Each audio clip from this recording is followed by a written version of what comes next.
صباح الخير. طبعا النهاردة تاني يوم مدارس، والنهاردة 2 لانش بوكس، يعني امبارح كان لانش بوكس واحد، النهاردة 2، أولى وتانية ابتدائي. النهاردة عملت هنا خضروات، جزر وفلفل وخيار، وحطيت موزة، الموز عشان كان في التلاجة. هنا تفاح، وهنا رمان، وده طبعا زيه بالظبط، خضروات وموزة ورمان وتفاح.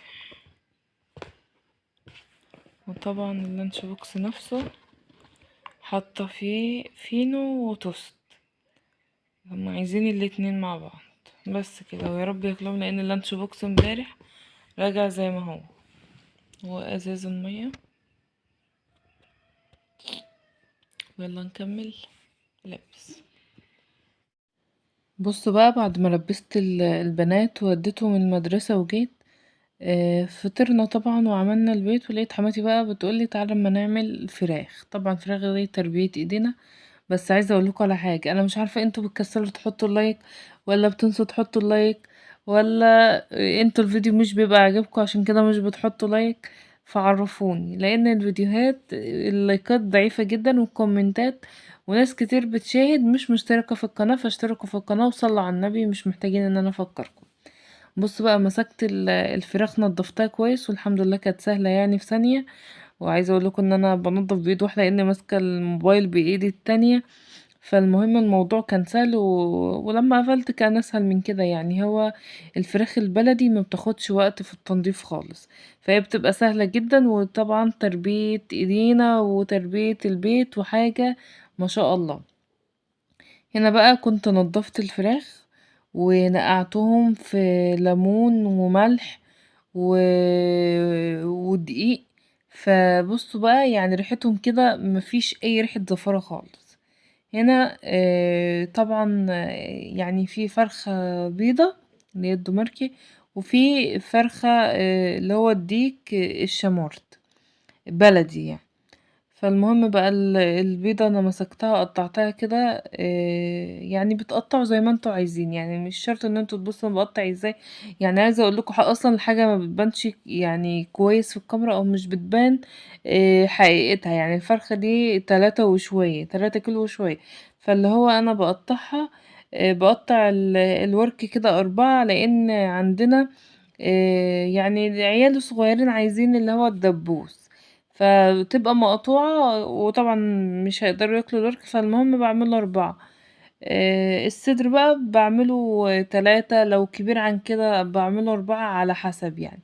وطبعا الفراخ البلدي ما بتتقطعش، هو بس البيضة هي اللي قطعتها، لان لو عملتها وهي كبيرة قوي كده بيكون فيها دم، فاهمين؟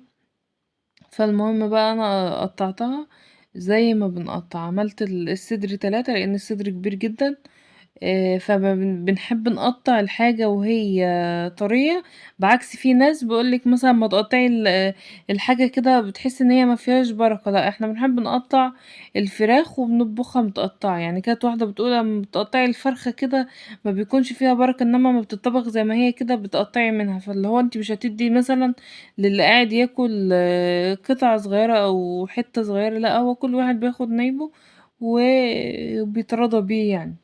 وكله بيبقى مسامح، يعني لان دايما القسم في النار زي ما بيقولوا. لا، هو كله بيبقى مسامح الحمد لله. اللي عايز من الورك بياخد، اللي عايز من الصدر، واحنا اصلا متناقضين، يعني عندنا اللي بيحب الصدر ويحب الورك.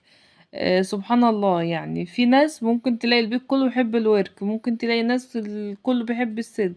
لا، احنا عندنا نص كده ونص كده، يعني من حظنا يعني. المهم حطيت الحلة على البوتاجاز، حلة كبيرة طبعا، وقلت بقى ان انا اشوح الفراخ دي. بحب اديلها تشويحة حلوة كده ببصل وطماطم وفلفل، وبحط لها حبهان كباب صيني، وبحط شوية مستكة، يعني مش شوية، حبيتين 3 كده من اللي هما صغيرين، والفلفل والملح اساسي، الفلفل الاسود، وكمان بحط حتة كده يعني جوزة الطيب ببشرها بالسكينة كده وبحطها، بتخلي الفراخ ريحتها في حتة تانية خالص. فالمهم بقى كل واحد بيحط البهارات اللي بتعجبه واللي بيرتاح لها واللي حابب طعمها. كده خلصنا من الفراخ وركناها على جنب على البوتاجاز. جينا بقى حماتي دي كانت راحت جابت السمك ده، لان احنا هنعمل كذا يعني كذا نوع او كذا صنف في اليوم ده. ليه بقى؟ حماية مسافر بيروحوا الصعيد وكده، فاللي هو احنا عايزين نعمل له صينية سمك. حماتي جايبة لعمته اخت جوزي سمك تشويه، فهي تشوي وتعمل الصينية في الفرن مرة واحدة. فاللي هو انا كنت في البيت جوه بعمل الاكل، نضفت الفراخ، علقت عليها وبظبط في الدنيا جوه، مواعين ترويق كده. الفيديو ما بقاش مقتصر على حاجة اللي انا مصوراها بس يا جماعة، يعني مش ده بس اللي انا عملته في يومي، لا انا قمت عملت السندوتشات واللانش بوكس، وديت البنات المدرسة، والمدرسة طبعا مشوار طويل، والحمد لله يعني رجلي عشان كانت مكسورة من قريب وكده، فالحمد لله والله تعباني خالص وجعاني خالص. بس الواحد اهو يعني بيزقها كده. هي قعدت نضفت السمك كده و... وطبعا يعني انا بصور لكم عشان اعرفكم ان حماتي برضو معايا بتساعدني، مش ان مثلا انا بعمل كذا وبعمل كذا وبعمل كذا وانفي دورها، لا. هي طبعا لما بيكون في يوم زنقة او يوم مزنوق كده، هي طبعا بتبقى ايديها معايا في المطبخ. هنا بقى هي سبتها بتكمل تنظيف السمك وقمت اخرط للصينية. طبعا بعمل البصل جوليان كده وما يعني ما بسبكوش بتاع السمك، لان السمك اصلا كبير جدا وما شاء الله سمين اصلا، وهي بتنضفه سمنية طالعة على وش المية. فاللي هو بنعمل السمك ني في ني، بقطع البصل جوليان كده وبقطع عليه فلفل اخضر او فلفل رومي، الوان اللي يعجبكم. عايزه تحطي فلفل حامي بتحطي، طبعا بحطش لان اصلا احنا عاملين خلطه كده. حماتي عامله يعني برطمان كده فيه ملح على كمون على كزبره على شطه. البرطمان ده اساسي في المطبخ، يعني بيفضى ويتعبى تاني، ما ينفعش نعدي يومنا من غيره. لان يعني بدل ما تحطي من ده ومن ده ومن ده، يعني في اكلات بتحب الحاجات دي، طبعا معظم الاكلات اصلا بتحط لها كزبره وكمون وشطه وملح. فاللي هو هو جاهز وفيه الشطه، فما بحطش فلفل حامي، لا هو كده كده الشطه محطوطه. هنا مسكت البصل عصقتها كويس، وطبعا يعني غسل ايدي كويس والدنيا نظيفة حواليا. فانا اتجوزت لقيت عمتي بتعمله كده وعملته كده. هنا الطماطم كانت في الفريزر كانت متلجة، فقلبتها في البصل كده، وبعد كده يعني حماتي بتحب تحط بصلاية، يعني بطاطساية قصدي، بطاطساية كده تحت السمك، بحيث ان يعني بتبقى طعمها جميل قوي تحت السمك. والسمك لما بيكون سمين بتبقى البطاطس دي حلوة جدا، وولادي بيحبوها جدا. لما بنعمل صينية لينا احنا الفراخ عاملينها لنا، الصينية دي هتسافر، يعني صينية معمولة في البيت بس هتسافر المني.